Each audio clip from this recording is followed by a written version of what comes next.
Welcome to my YouTube channel Shiksha with Asha. जैसे कि आप सभी लोग जानते ही हैं कि मैं आपको ज्योग्राफी सीरीज़ 10th क्लास की चैप्टर नंबर 3 कवर करवाने जा रही हूँ, जिसमें अभी तक हमने फर्स्ट के बारे में पढ़ा है और आज हम पढ़ने जा रहे हैं। तो आइए स्टार्ट करते हैं चैप्टर नंबर 3 ज्योग्राफी का 10th क्लास का। तो यहाँ से ये है हमारा सेकंड पार्ट। जिन बच्चों ने मेरी प्रीवियस वीडियो नहीं देखी है वो प्लेलिस्ट में शिक्षा विद आशा में प्लेलिस्ट में जाकर देख सकते हैं। तो आइए स्टार्ट करते हैं। हमने लास्ट क्लास में यहाँ पे छोड़ा था, नदियाँ परियोजना पर उठी अधिकतर आपत्तियाँ उनके उद्देश्यों में विफल हो जाती है, मतलब सक्सेसफुल नहीं हो पाती। यह एक विखंडना ही है जो कि बाढ़ बांध नियंत्रण के लिए बनाए जाते हैं। उनके जलाशयों में तलछट जमा होने से बाढ़ आने का खतरा ज़्यादा बन जाता है। अत्यधिक वर्षा होने की दशा में भी तो जो बड़े बांध होते हैं अक्सर वो देखने को मिलते हैं, और कई बार जो बड़े बांध होते हैं उन पर नियंत्रण में जो बांध होते हैं वो असफल होने के कारण ये बांध टूटकर बाढ़ आ जाती है और बाढ़ आने का खतरा ज़्यादा बढ़ जाता है।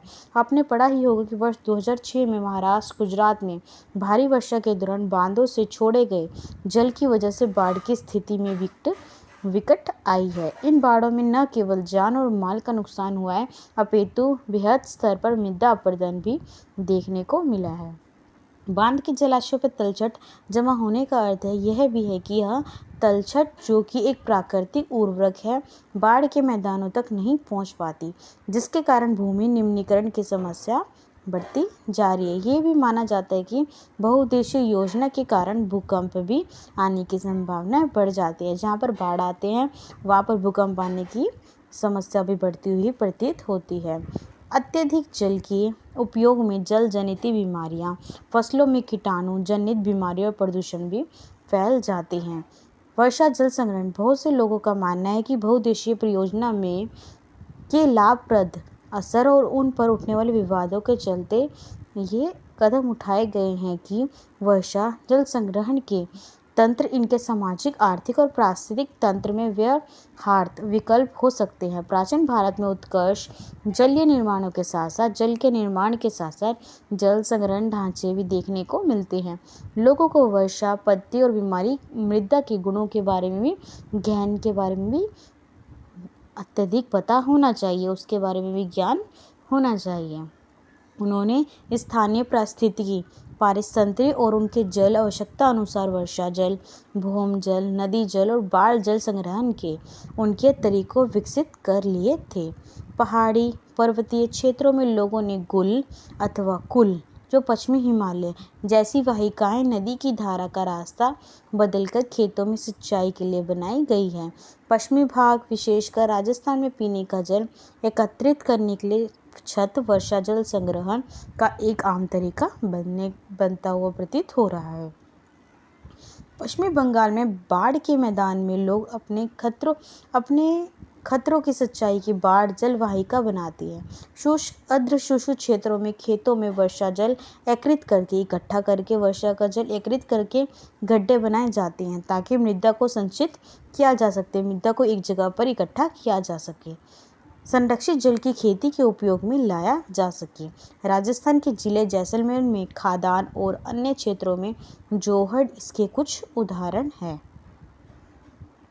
ठीक है प्यारे बच्चों, नेक्स्ट पढ़ते हैं। जैसे कि इसमें डायग्राम में बताया गया है कि एक कुल में वित्युल ग्रामीण तालाब बनता है, जहाँ पे काजा गांव के चित्र के अनुसार जिसे जरूरत पड़ने पर पानी छोड़ सकते हैं। राजस्थान के अर्ध शुष्क और शुष्क क्षेत्रों में, विशेषकर बीकानेर, फलोदी, बाड़मेर में लगभग हर महीने हर घर में पीने का पानी संग्रहित किया जाता है, मतलब इकट्ठा किया जाता है। भूमिगत टैंक अथवा टांका करते हुए इसका आकार एक बड़े कमरे जितना हो सकता है, मतलब जो ये बनाते हैं पानी को संग्रहित करते हैं, ये टैंका बनाते हैं, वो एक कमरे के आकार का देखने को मिलता है, कमरे के आकार के जितना होता है। फलोदी में एक घर में 6.1 मीटर गहरा, 4.27 मीटर लंबा, 2.44 मीटर चौड़ा टांका था। टांका यहाँ सुविकसित छल वर्षा जल संग्रहण तंत्र का अभिन्न हिस्सा होता है, जिससे मुख्य घर का आंगन में बनाया जाता है। वे घरों की ढलवा छतों से पाइप द्वारा जुड़े हुए थे। छत से वर्षा का पानी इन नलों से होकर भूमिगत टांका तक पहुँच जाता है। साथ में जहाँ पर इसे एकत्रित किया जाता है, मतलब इकट्ठा किया जाता है, वर्षा का पहला जल छत नलों को साफ करने में उपयोग होता है। उसे संग्रहित नहीं किया जा सकता, मतलब उसको इकट्ठा नहीं किया जा सकता। इसके बाद होने वाली जो वर्षा होती है उसे जल संग्रहण कहते हैं, ठीक है, और किया जाता है। टांका में वर्ष जल अगली वर्षा ऋतु तक संग्रहित किया जा सकता है। टांका एक जगह का नाम है जो कमरे के जितना होता है। उसमें कहते हैं आप वर्षा ऋतु के पानी को संग्रहित कर सकते हैं, मतलब इकट्ठा कर सकते हैं। इसे जल की कमी वाले ग्रीष्म ऋतु तक पीने का जल उपलब्ध कराने वाला जल स्रोत बनाया गया है। वर्षा जल अथवा पालर पानी, जैसे कि इसे इन क्षेत्रों में पुकारा जाता है, प्राकृतिक जल का शुद्धतम रूप समझा जाता है। ये प्राकृतिक रूप का एकदम शुद्धतम रूप होता है। कुछ घरों में तो टांकों के साथ भूमिगत कमरे भी बनाए जाते, क्योंकि जल का यह स्रोत इन कैमरों को ठंडा रखता है, जिससे ग्रीष्म ऋतु में गर्मी से राहत देखने को मिलती है। यह एक रोचक तत्व है। तो आइए इसके बारे में जानते हैं। मेघालय की राजधानी क्या है? शिलांग। इसमें छत वर्षा जल संग्रहण प्रचलित है। यह रोचक इसलिए है क्योंकि चेरापूंजी और मानसीराम, जहाँ विश्व की सबसे अधिक वर्षा होती है। तो आपसे 2 क्वेश्चन पूछ सकते हैं कि मेघालय की राजधानी कौन सी है, तो वो है शिलांग, ठीक है। और मानसीराम ये एक ऐसी जगह है जहाँ पर सबसे अत्यधिक वर्षा देखने को मिलती है। शिलांग 55 किलोमीटर की दूरी पर यह स्थित है और यह शहर पीने के लिए जल की कमी गंभीर समस्या का सामना करना पड़ता है। शहर के लगभग हर घर में छत वर्षा संग्रहण की व्यवस्था होती है। घरेलू जल की आवश्यकता की कुल मांग 15 से 25% देखने को मिलती है। हिस्से की पूर्ति छत जल संग्रहण व्यवस्था से होती है। क्रियाकलाप: अपने क्षेत्र में पाए जाने वाले अन्य वर्षा जल संग्रहण तंत्रों के बारे में आपको पता लगाना है। यह दुख की बात है कि आज पश्चिमी राजस्थान में वर्षा जल संग्रहण की रीति इंदिरा गांधी नहर से उपलब्ध 12मासी पेयजल के कारण कमी होती हुई जा रही है। हालांकि इसलिए कुछ घरों में टांकों की सुविधा भी अभी भी है, क्योंकि उन्हें नल के पानी का स्वाद पसंद नहीं आता, क्योंकि उन्होंने अपने लिए तो टांका बना रखा है जिसमें वर्षा का जल इकट्ठा होता है, तो वो उनका उपयोग करते हैं। सौभाग्य से आज भी भारतीय कई ग्रामीण और शहरी क्षेत्रों में जल संरक्षण, जल को इकट्ठा करना, संग्रहित करने का तरीका प्रयोग में लाया जाता है। इकट्ठे करने का तरीका वह यूज़ करते हैं। कर्नाटक के मैसूर जिलों में स्थित सुदूर गांव गंडाथूर में ग्रामीण ने अपने घर में जल की आवश्यकता पूर्ति छत वर्षा जल संग्रहण की व्यवस्था की हुई है। गांव के लगभग 200 घरों में यह व्यवस्था है। कितने घरों में? 200 घर में यह भी व्यवस्था भी चल रही है। साथ में छत जल संग्रहण थार के सभी शहरों ग्रामीणों में देखने को मिलता है। वर्षा जल जो कि घरों की ढालू छतों पर गिरता है, उसे पाइप द्वारा भूमिगत टांकों के अंदर ले जाया जाता है। भूमि में गोल छिद्र जो मुख्य घर अथवा आंगन में बना होता है। ऊपर दिखाया गया चित्र दर्शाया है कि जल पड़ोसी की छत से एक लंबे पाइप के द्वारा लाया जा रहा है। यहाँ पड़ोसी की छत का उपयोग वर्षा जल को वर्षा के जल को इकट्ठा करने के लिए किया जा रहा है, जिसमें छेद दिखाया गया है कि जिसके द्वारा जल भूमिगत टांकों में चला जाता है। अब आप सभी को समझ ही आ गया होगा कि किस प्रकार इसका उपयोग किया जाता है। बांस स्ट्रिप सिंचाई प्रणाली क्या होती है, आइए इसके बारे में जानते हैं। तो मेघालय में नदियां व झरने के जल को बांस द्वारा बने पाइप द्वारा एकत्रित करके 200 वर्ष पुरानी विधि प्रचलित की जाती है। लगभग 18 से लेकर 20 लीटर सिंचाई पानी बांस पाइप में आ जाता है और उसे सैकड़ों मीटर की दूरी तक ले जाया जाता है। अंत में पानी का भाव 20 से लेकर 80 बूंद प्रति मीटर घटाकर पौधे पर छोड़ दिया जाता है। बाद में इसका प्रयोग पौधों द्वारा किया जाता है। जैसे कि चित्र 1 में दिखाया गया है कि पहाड़ी शिखरों पर सदानीरा झरनों की दिशा परिवर्तित करने के लिए बांस के पाइपों का उपयोग किया जाता है। इन पाइपों के माध्यम से गुरुत्वाकर्षण द्वारा जल पहाड़ के निचले स्थानों पर पहुंच जाता है। चित्र नंबर 2 और 3 में बांस से निर्मित बांस से बनाए गए चैनल से पौधे के स्थान तक जल का बहाव परिवर्तित किया जाता है। पौधे तक बांस पाइप से बनाई व बिछाई गई विभिन्न जल शाखाओं में जल वितरित हो जाता है। पाइपों में जल प्रवाह इनकी स्थिति में परिवर्तित करके नियंत्रण मतलब कंट्रोल किया जाता है। चित्र 4, इन पाइपों को सड़क पार ले जाने हो तो भूमि पर ऊंचाई से ले जाया जाता है। ठीक है। चित्र 5 और 6, संकुचित किए गए चैनल सेक्शन में पथांतरण इकाई जल सिंचाई के अंतिम चरण में प्रयुक्त की जाती है। अंतिम चैनल सेक्शन से पौधों की जड़ों के निकट जल गिराया जाता है। तो इन चित्रों को आप ध्यानपूर्वक देख सकते हैं। इन गाँव ने वर्षा जल संपन्न गांव की ख्याति अर्जित की है। यहाँ प्रयोग किए जा रहे वर्षा जल संग्रहण ढांचे के बारे में अधिक जानकारी के लिए 3.4 चित्र को देखें। गांव में हर वर्ष लगभग 1000 मिलीलीटर वर्षा होती है 10 भराई के साथ, जहाँ पर दक्षता 8% है। यहाँ घर लगभग प्रत्येक वर्ष 50,000 मीटर जल का संग्रह करके उसका उपयोग करते और 200 घरों द्वारा यह हर वर्ष इकट्ठा किया जाता है, जिसका है कि 10 लाख लीटर एकत्रित किया जाता है। तो एक रोचक तथ्य और है जिसके बारे में भी जानकारी प्राप्त करेंगे।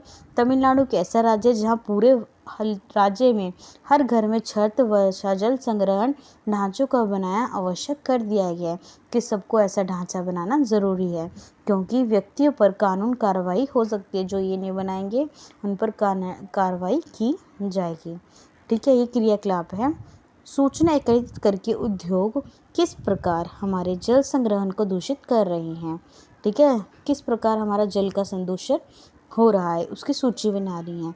अपने सहपाठियों के साथ मिलकर अपने मोहल्ले में जल विवाद पर एक नाटक प्रस्तुत करना है।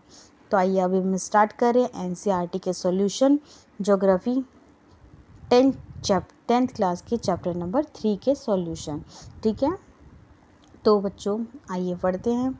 तो हमारा फर्स्ट क्वेश्चन है, नीचे दी गई सूचना के आधार पर स्थिति को जल की कमी को प्रभावित या जल की कमी में अप्रभावित में वर्गीकृत किया जाता है। तो पहला है वो हमारा अधिक वर्षा जल वाले क्षेत्र, अधिक वर्षा वाले अधिक जनसंख्या वाले क्षेत्र, अधिक वर्षा वाले परंतु अत्यधिक दूषित वाले क्षेत्र, कई वर्षा और कम जनसंख्या वाले क्षेत्र। तो आइए बच्चे इसका आंसर की ओर चलते हैं। तो इसका आंसर है हमारा, तो बच्चों इसका आंसर है अधिक वर्षा वाले क्षेत्र। ठीक है। आइए नेक्स्ट क्वेश्चन की ओर चलते हैं। नेक्स्ट क्वेश्चन, निम्नलिखित में से कौन सा व्यक्ति बहुउद्देशीय नदी परियोजना के पक्ष में तर्क नहीं है। तो पहला है, बहुउद्देशीय परियोजना उन क्षेत्रों में जल लगाती है जहां जल की कमी देखने को मिलती है। बहुउद्देशीय परियोजना जल बहाव के नियंत्रण करके बाढ़ पर काबू करती है। बहुउद्देशीय परियोजना में बहते स्तर पर विस्थापन होता है, आजीविका खत्म होती है। बहुउद्देशीय परियोजना हमारे उद्यान घरों के लिए विद्युत पैदा करती है। तो बच्चों इसका आंसर है हमारा कि जो बहुउद्देशीय परियोजना है उसके बहते स्तर पर विस्थापन होता है और आजीविका खत्म करती है। नेक्स्ट क्वेश्चन है हमारा, यहाँ कुछ गलत तथ्य भी है, इन गलत की पहचान और दोबारा लिखें। शहर की बढ़ती जनसंख्या, उनकी विशालता, संघनन जनसंख्या, शहरी जीवन शैली ने जल को साधनों के सही उपयोग में मदद की है। नदियों पर बांध बनाने, उनको नियंत्रण करने में उनका प्राकृतिक बहाव, तलछट बहाव प्रभावित नहीं होता है। गुजरात में साबरमती बेसिन के सूखे के दौरान शहरी क्षेत्रों में अधिक जल आपूर्ति करने में भी किसान नहीं भड़के। आज राजस्थान में इंदिरा गांधी नहर से उपलब्ध पेयजल के बावजूद छत वर्षा जल संग्रहण लोकप्रिय हो गया है। तो बच्चों इसका आंसर है सही। तो बच्चा इसका सही आंसर है, शहरों की बढ़ती जनसंख्या, उनकी विशालता और संघनन जनसंख्या तथा शहरी जीवन शैली में जल संसाधनों का अतिशोषण हो रहा है, इनकी कमी होती जा रही है। नदियों पर बांध बना रहे, उनका नियंत्रण करने से उनका प्राकृतिक बहाव, तलछट बहाव अवरुद्ध होता जा रहा है। ठीक है। गुजरात में साबरमती बेसिन में सूखे के दौरान शहरों में क्षेत्रों में अधिक जल आपूर्ति देने पर परेशान किसान उद्दव होते जा रहे हैं। आज राजस्थान में इंदिरा गांधी नहर से उपलब्ध पेयजल के कारण छत वर्षा जल संग्रहण की गति धीमे धीमे हो गई है। अब हम पढ़ेंगे क्वेश्चन नंबर 2। ठीक है। क्वेश्चन नंबर 2 का पहले 30 शब्दों में इसका उत्तर देना है। व्याख्या करें कि जल किस प्रकार नवीनीकरण योग्य संसाधन होता है। तो जल एक नवीनीकरण योग्य संसाधन है क्योंकि जल एक बार प्रयोग करने पर समाप्त नहीं होता, क्योंकि हम बार बार इसका उपयोग लगातार करते हैं। इसकी पुनः पूर्ति संभव है। जैसे जल का उपयोग यदि उद्योग या घरेलू कामकाज में किया जाता है तो इससे जल दूषित हो जाता है, किंतु समाप्त नहीं होता। जल खराब तो हो जाता है, जैसे कारखानों का हम उपयोग करते हैं, ठीक है, तो उससे प्रदूषण होता है। हमारा जल ज़्यादा उपयोग करने से वो समाप्त नहीं होता। इस जल को साफ करने से फिर से इस्तेमाल कर इसका प्रयोग लाया जा सकता है। नेक्स्ट क्वेश्चन है बच्चों हमारा, जो जल है दुर्लभता क्या है, इसका क्या मुख्य कारण है। जल के विशाल भंडार और नवीकरण गुणों के होते हुए भी जल के विशाल भंडार तथा नवीकरण गुणों के होते हुए भी यदि जल की कमी महसूस की जाए तो जल दुर्लभता कहते हैं। और विभिन्न क्षेत्रों में जल की कमी दुर्लभता के निम्नलिखित कारण होते हैं। बढ़ती जनसंख्या, जल अधिक जनसंख्या घरेलू उपयोग में नहीं बल्कि अधिक अनाज उगाने में होते हैं। अनाज का उत्पादन बढ़ाने के लिए जल संसाधनों का अतिशोषण करना संचित क्षेत्रों को बढ़ावा देता है। जल का असमान वितरण होना, निजी कुएं नलकूप, बहुत से किसान अपने खेतों में निजी कुएं व नलकूप सिंचाई के लिए उत्पादन बढ़ा रहे हैं। औद्योगिकरण, स्वतंत्रता के बाद हुए औद्योगिकरण के कारण भारत में अलवणीय जल संसाधनों पर दबाव बढ़ गया है। उद्योगों को ऊर्जा की आवश्यकता होती है जिसकी पूर्ति जल विद्युत से की जाती है। इसी कारण से जल की कमी का सामना करना पड़ता है।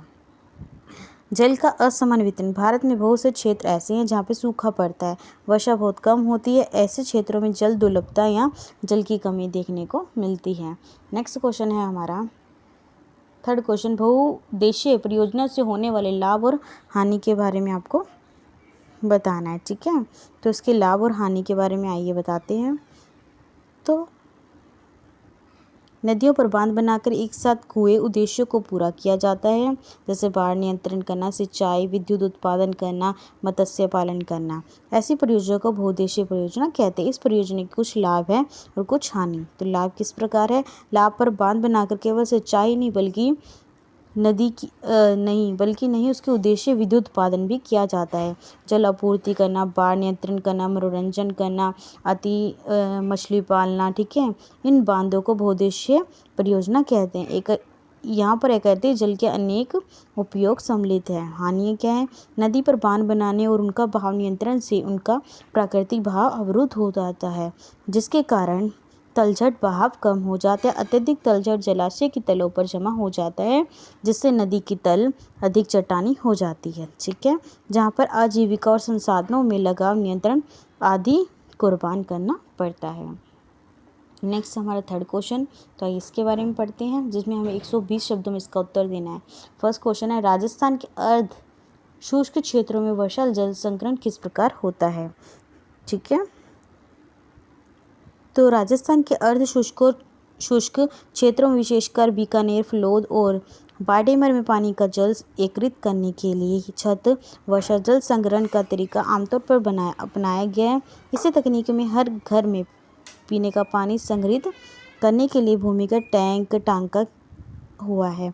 इसके आकार एक बड़े कमरे जितना हो जाएगा और आंगन में बनाया जाता है। ये घरों की ढलवा क्षेत्रों में पाइप के द्वारा जुड़े होते हैं। छत से वर्षा का पानी इन नलों से होकर भूमिगत टैंक तक पहुंचता है, जहां पर इसे एकत्रित इकट्ठा किया जाता है। वर्षा का पहला जल छत और नलों को साफ करने में इसका प्रयोग होता है। उसे संग्रहित नहीं किया जा सकता, उसे इकट्ठा नहीं किया जाता। इसके बाद भी होने वाली वर्षा जल का संग्रहण किया जाता है। टांका में जल अगली वर्षा ऋतु में संग्रहित किया जाता है। यहाँ इसे जल की कमी वर्षा ऋतु में पानी का जल उपलब्ध कराने में स्रोत है। वर्षा जल को प्राकृतिक जल का शुद्धतम रूप माना जाता है। कुछ घरों में टांका के साथ साथ भूमिगत कमरे भी बनाए जाते हैं, क्योंकि जल का यह स्रोत इन कमरों को ठंडा रखता है। तो नेक्स्ट क्वेश्चन है, इसी तरह आप इसको और पढ़ के चैप्टर को अच्छे से इसके और क्वेश्चन आप इसके आंसर लिख सकते हैं, ठीक है। मैं आपको कुछ पॉइंट्स बता रही हूँ, तो आप उसको अच्छे से मेरे लेक्चर सुन के उसको अच्छे से लिख सकते हैं। नेक्स्ट क्वेश्चन है मेरा, पारंपरिक जल संग्रहण की पद्धति और आधुनिक काल में जल का प्रकार क्या किया जा सकता है। तो मृदा के गुणों में बारे में गहन ज्ञात था। उन्होंने स्थानीय परिस्थितियाँ तंत्रों में प्राचीन भारत में उत्कृष्ट जलीय निर्माणों के साथ साथ जल संग्रहण भी ढांचे बनाए। लोगों को वर्षावती मृदा के गुणों के बारे में गहरा ज्ञान था। उन्होंने स्थानीय परिस्थितियों और अपने जल आवश्यकता, वर्षा, भौमजल, नदी जल को बाढ़ के संग्रहण के अनेक तरीके बताए। नदी जल और बाढ़ संग्रहण करने के अनेक तरीके विकसित किए। आधुनिक काल में भारत के कई राज्यों में इन परंपरागत विधियों को अपनाएं जल संग्रहण किया गया। जैसे राजस्थान में बहुत से घरों में छतों का वर्षा का जल संग्रहण के भूमिगत टैंकों का निर्माण किया गया। इन्हें वर्षा के जल को संग्रहित करके इसका उपयोग किया गया और इसे लाया गया। इसी प्रकार कर्नाटका के मैसूर जिले में स्थित एक गांव में ग्रामीण ने अपने घरों में जल की आवश्यकता की पूर्ति की। वर्षा जल संग्रहण की व्यवस्था से हुई। मेघालय व नदियों में झरने जल को बांस द्वारा बने पाइप द्वारा एकत्रित किया गया, जिसे 200 वर्ष पुरानी विधि चली आई। शुष्क और अर्धशुष्क क्षेत्रों में खेतों में वर्षा जल एकत्रित करने लगे तथा गड्ढे बनाए जाने लगे। ठीक है, वहाँ पे गड्ढे बनाए जाने लगे। गड्ढों मृदा को संचलित किया गया। राजस्थान के जैसलमेर क्षेत्र में खदीन, अन्य क्षेत्र में जोहड़ के इसके उदाहरण हैं।